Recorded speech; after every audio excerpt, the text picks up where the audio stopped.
तो दोस्तों ऐसा हुआ कि मंगल को दंगल हो गया। यानी कि मंगल को तैयब अर्दोगान, जो कि प्रेसिडेंट है टर्की के, उन्होंने यूनाइटेड नेशंस जनरल असेंबली में एक स्पीच दाग दी और वही पुराना घिसा पिटा राग कश्मीर का।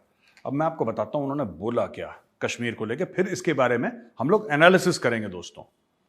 तो इन्होंने बोल दिया साहब कि it is unfortunate that India and Pakistan haven't been able to establish peace 75 years after independence and hoped for fair and permanent peace in Kashmir। यानी कि 75 साल की तारीख हो गई है, भारत और पाकिस्तान अमन या शांति कायम नहीं कर सके कश्मीर में, और ये जल्दी से जल्दी होना चाहिए, अमन शांति कायम होनी चाहिए। अच्छा, और काफी कुछ ये पहले भी कह चुके हैं, फिर इंडिया ने थोड़ा सा इनको चाबी टाइट करी तो फिर थोड़ा सा इनको होश आया। अच्छा, मैं एक दो आपको डेटा देना चाहता हूं कि बहुत बुरे हाल हैं टर्की के। टर्की का बैंड बजा हुआ है। जो लीरा है टर्की की करेंसी, वो बहुत बुरी तरीके से गिर रही है और जंग की हालात में है टर्की। वो सीरिया वीरिया में उसका अटैक हो रहा है और इन्फ्लेशन जो है वो बहुत ज्यादा है टर्की में, मतलब अनकंफर्टेबल इन्फ्लेशन है टर्की में। लेकिन अब क्या है कि जब बात करेंगे तो what will they talk about? ये लोग जब बात करेंगे, जो टर्किश हैं, ये कभी बात अपने प्रॉब्लम्स के बारे में नहीं करेंगे। ये एक्सटर्नलाइजेशन ऑफ थ्रेट कहते हैं इसको, एक्सटर्नलाइजेशन ऑफ थ्रेट, कि हम में तो सब ठीक है लेकिन बाहर वाला कोई साजिश कर रही है। आपने देखा होगा पाकिस्तानियों में भी यही आदत है। यही पाकिस्तानी भी चूरन खिलाते हैं कि भाई हम तो सबसे साफ हैं, हम तो सबसे पाक हैं, हम में कोई दिक्कत नहीं है। सारी दिक्कत या तो भारत कर रहा है जहां पे हिंदू रहते हैं, और या तो इजराइल कर रहा है जहां पे यहूदी रहते हैं। बस यही हैं जो हमारे खिलाफ साजिश करते रहते हैं। बीच बीच में अमेरिकन भी एक दो डांस के स्टेप्स कर देते हैं, बाकी तो इन्हीं दोनों की जुगलबंदी है, इजराइल और इंडिया की। तो यही चीज टर्की भी कर रहा है लगातार कश्मीर का मसला। अच्छा, कश्मीर से उसका लेना देना क्या है, मैं आपको दो तीन बातें बता दूं, ठीक है। कश्मीर से लेना देना यह है कि टर्की जो है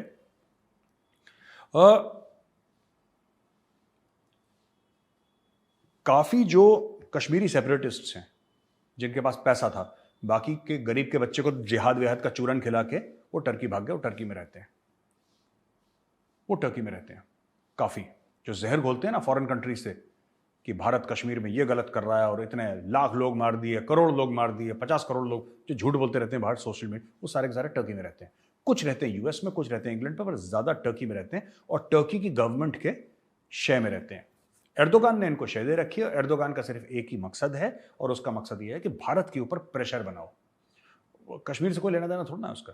भारत के ऊपर प्रेशर बनाओ किसी तरीके से कि भारत परेशान हो जाए, फिर टर्की से कॉम्प्रोमाइज करे, फिर टर्की फायदा उठा पाए इस पूरे मामले का। तो टर्की ने ये 4-5 अपने ये पाल रखे हैं पालतू कुत्ते टाइप के, जो यहां से गए हैं, जो भारत के खिलाफ जहर घोलते हैं, ठीक है। ये पालतू कुत्ते करीब 5-7 हैं, 5-7, ज्यादा नहीं है, जो असली में जहर घोलते हैं। तो इनको टर्की ने पाल रखा। अच्छा, लोगों का यह कहना है कि पहले तो टर्की ने बहुत ज्यादा जहर घोला था कश्मीर को, लेकिन ये जो स्टेटमेंट है टर्की का, ये थोड़ा सा न्यूट्रल सा है। मतलब इसमें बोला है कि हाँ, अमन शांति होनी चाहिए, इस टाइप की गोल गोल बात करी है। और क्योंकि नरेंद्र मोदी जी से पहले मिले थे समरकंद में, जो समरकंद में 15 या 16 सितंबर को जो हुआ था एससीओ का समिट समरकंद में, वहां पे मोदी जी से मिले थे। मोदी जी ने टाइट वाइट करा होगा इसको कुछ, ये अर्दोगान को। तो ये बोला कि जयशंकर साहब का बयान था कि wide ranging conversation that covered the Ukraine conflict, food security, G20 process, global order, NAM and Cyprus. तो ये सब जयशंकर साहब ने बोला कि इनसे तुर्की से बात हुई थी, एर्दोगान से ये बात हुई थी उधर। अब प्रॉब्लम ये है कि टर्की ने 2021 में जो जहर घोला था वो क्या था, मैं पढ़ के आपको बता रहा हूं ये सब चीजें, फिर इसका विश्लेषण होगा। We maintain our stance in favor of solving the ongoing problem in Kashmir for 74 years through dialogue between parties and within the framework of the relevant United Nations resolution। यानी कि वही पाकिस्तान के गाने गाना, यूनाइटेड नेशन रेजोल्यूशन, वही पाकिस्तान का। पाकिस्तान गया होगा टर्की के पास, जैसे आप पैर वैर पकड़ लिए टर्की के कि अस्सी भी मुसलमान थे, तुसी मुसलमान, कुछ तो करो अपने लिए। भीख मांगनी याद है, इसमें भीख मांग ली होगी, तो टर्की ने बयान दाग दिया। खैर, 2020 में टर्की ने क्या बोला था?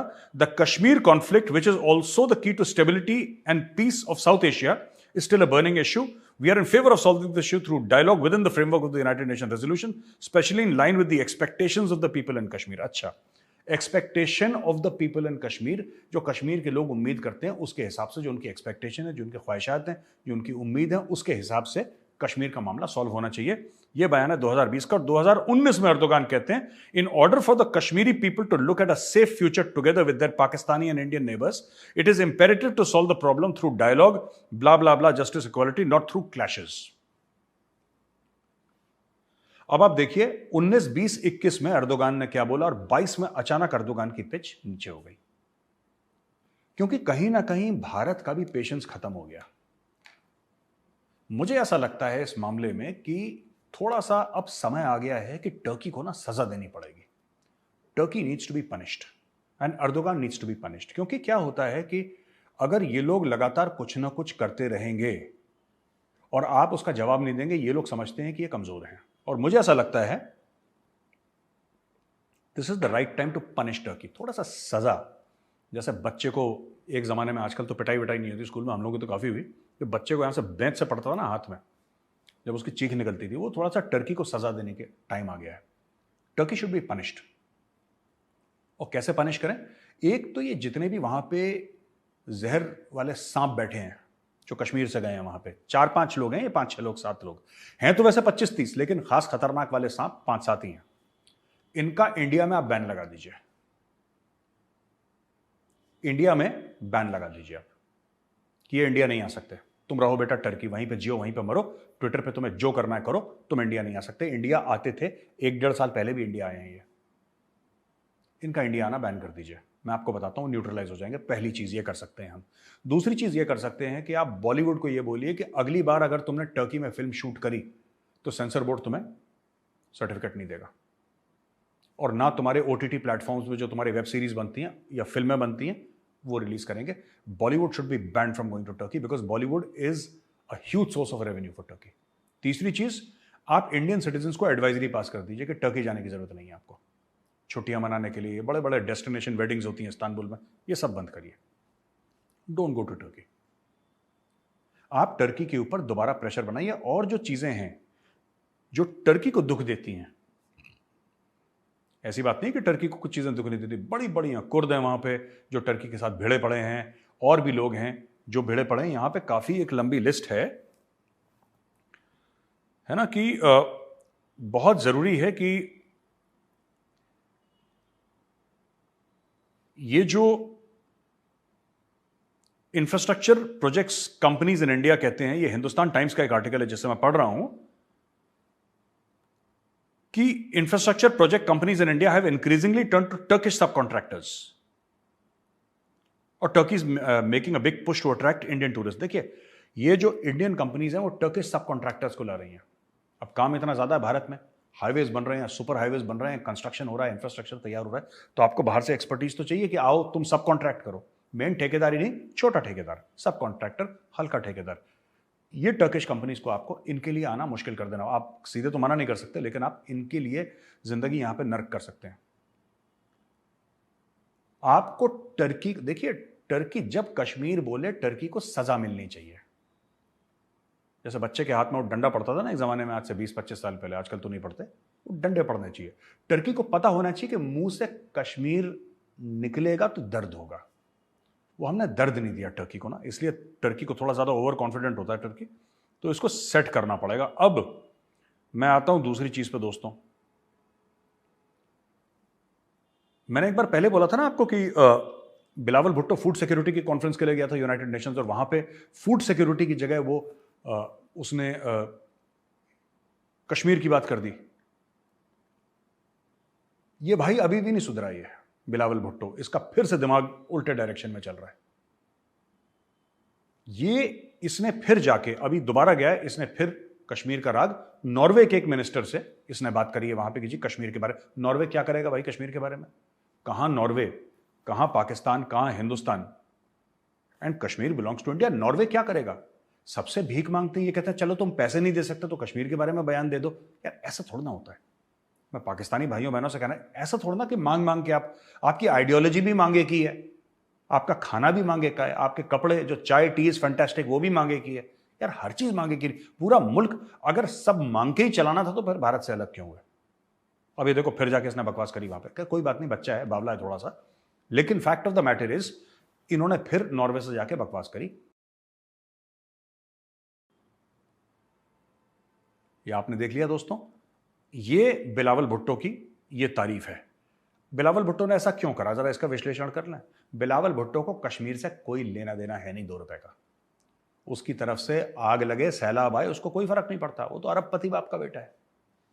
पर बात यह है कि इमरान खान ने देखो, पहले एससीओ में तो चाइना ने डंडा मारा कि बेटा ये तुम्हारे पापा का समेट है, अब्बू जी का, यहां पे तुम बकवास मत कर देना, भारत गुस्सा हो जाएगा।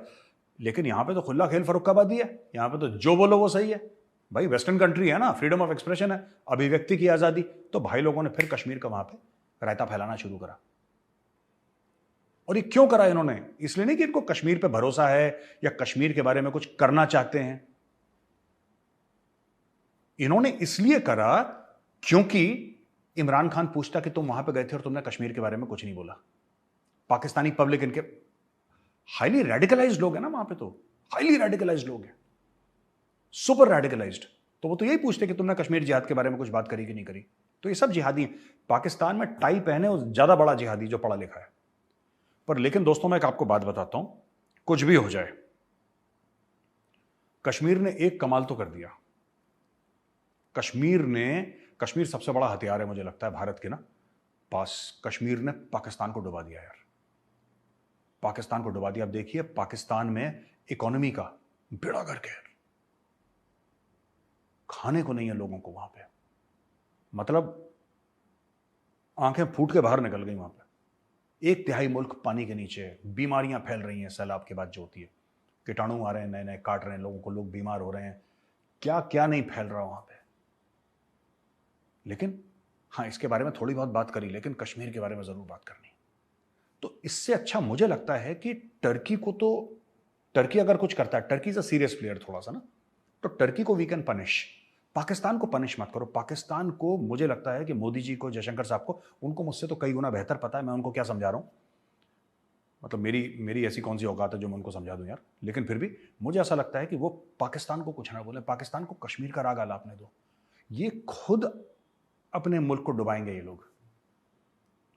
कश्मीर के नाम के इतने दीवाने हो गए, बावले हो गए कि इनको पाकिस्तान का जो 3 से लेकर 5 करोड़ लोग जो अभी अंडर वाटर हैं, इंसान मछली बन गया वहां पे पानी के नीचे गोता खा खा के, इनको वो 4-5 करोड़ लोग, 3 करोड़ लोग पानी के अंदर जो गोता खा रहे हैं, गोल्ड फिश बन गए हैं, इनको उनके बारे में फिक्र नहीं है। इनको उसके बारे में फिक्र नहीं है कि हमारे लोग भूखे मर रहे हैं ना। No, they are not bothered कि बेचारा बुरा हाल है। मैंने पिछले वीडियो में बोला था कि वी शुड हेल्प पाकिस्तान, क्योंकि यार अपनी देखो लड़ाई वड़ाई अपनी जगह, लेकिन बहुत बुरा हाल है वहां पे बच्चों का। और पर लेकिन इनके खुद के जो लोग हैं सियासतदान, दे आर नॉट बॉदर्ड। इनको 2 रुपए का फर्क नहीं पड़ता, कह रहा मरते मरे, हमें क्या लेना देना। वो बंदा मछली बन गया, पानी के अंदर रह रहा है वो, इतने इतने पानी के अंदर, तब इनके दिल में दया नहीं आई। और ये लोग वहां पे भी कश्मीर का गाना गा रहे हैं। तो मैं तो सिर्फ ये कह रहा हूं कि मोदी जी से और जयशंकर साहब से कि सर इनको रहने दो, इनके ऊपर कोई एक्शन मत लो, इनको कश्मीर करने दो। कश्मीर ने 90% डुबा दिया, बस 10% बाकी है पाकिस्तान। ये और कश्मीर करेंगे फिर डूब जाएगा ये। अब ये नॉर्वे के पास जो टेक्नोलॉजी है मैं आपको बताऊं, नॉर्वे के पास टेलीकम्युनिकेशन बहुत सॉलिड है। ऑल्टरनेट एनर्जी के ऊपर नॉर्वे काम कर रहा है, ठीक है। ये देखो इतना बड़ा बेवकूफ है बिलावल भुट्टो, ये जब नॉर्वे के मंत्री से मिला, इसने ऑल्टरनेट एनर्जी के बारे में बात नहीं करी, इसने सॉफ्टवेयर के बारे में बात नहीं करी, इसने टेलीकॉम नेटवर्क के बारे में बात नहीं करी कि किस तरीके से आप पाकिस्तान की हेल्प कर सकते हैं ना। इसने क्या करा, इस भाई ने फिर उससे कश्मीर की बात करी। अच्छा चलिए, नॉर्वे कश्मीर का नाम वैसे नॉर्वे लेगा नहीं, लेकिन चलो नॉर्वे ने कश्मीर का नाम ले लिया। नॉर्वे ने बोल दिया कि हां कश्मीर का मुद्दा सॉल्व हो जाना चाहिए। फिर क्या होगा? सॉल्व हो जाएगा। अमेरिका, रशिया, चाइना ने एक साथ बोल दिया कि मुद्दा होना चाहिए सॉल्व। यूरोपियन यूनियन ने भी बीच में तड़का लगा दिया उस दाल पे, बोला कि नहीं जी मामला सॉल्व होना चाहिए। फिर हो जाएगा सॉल्व, हो जाएगा सॉल्व। इनको करना ही नहीं है सॉल्व, इनके घर उससे चलते हैं भाई, अरबों डॉलर इनके कमाते हैं। तो हमें कुछ नहीं करना चाहिए, ये पाकिस्तान को खुद डुबा रहे हैं, इनको डूबने दो।